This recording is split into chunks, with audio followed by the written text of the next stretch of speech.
A vantagem de a gente ter um refrão nos Salmos é justamente da gente perceber a estrutura dos Salmos. Então, o Salmo 42 e o Salmo 43, eles têm uma estrutura muito simples. Do verso 1 até o verso 5 é a primeira parte, onde termina com o refrão. Depois do verso 6 até o final do Salmo 42, quando termina com o segundo refrão, a segunda repetição. E depois o Salmo 43, do verso 1 em diante, que termina também com o refrão. E o refrão, como a gente leu já, ele diz assim: ó minha alma, por que você está tão triste? Por que você está tão perturbada dentro de mim?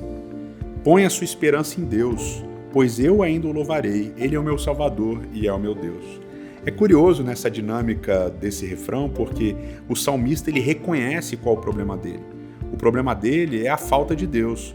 Ele está triste, ele está cabisbaixo, ele está deprimido.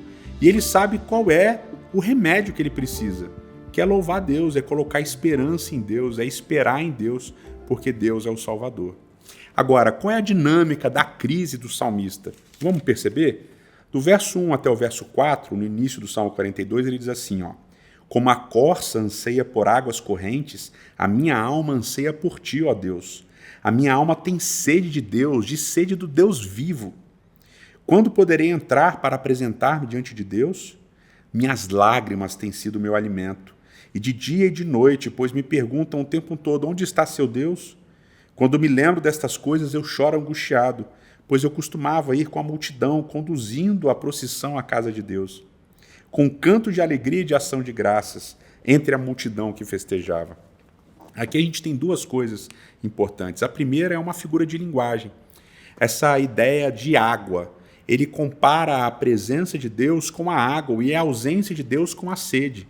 Então, como ele busca Deus, ele busca por água. Deus é tão necessário quanto a água para o salmista. Ao mesmo tempo, numa espécie de tensão imagética, ele diz que ele bebe as próprias lágrimas de tanto que ele tem chorado.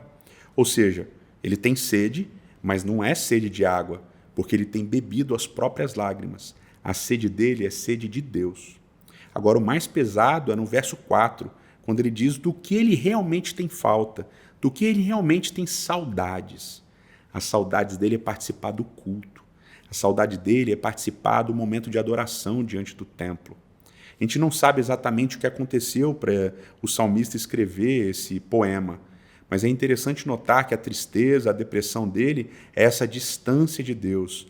A crise dele tem a ver com a ausência desse culto e coletivo, desse participar desse ajuntamento de pessoas adorando a Deus.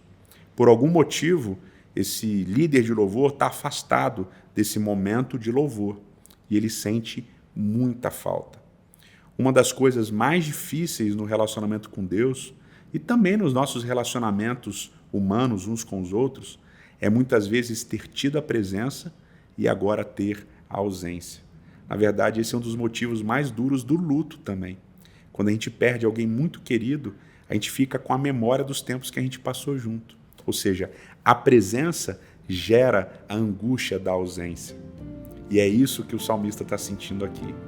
Então, se por algum motivo você andou com Deus durante um tempo na sua vida e hoje você está afastado, eu tenho certeza que você vive uma crise, a crise da vontade de estar novamente perto de Deus.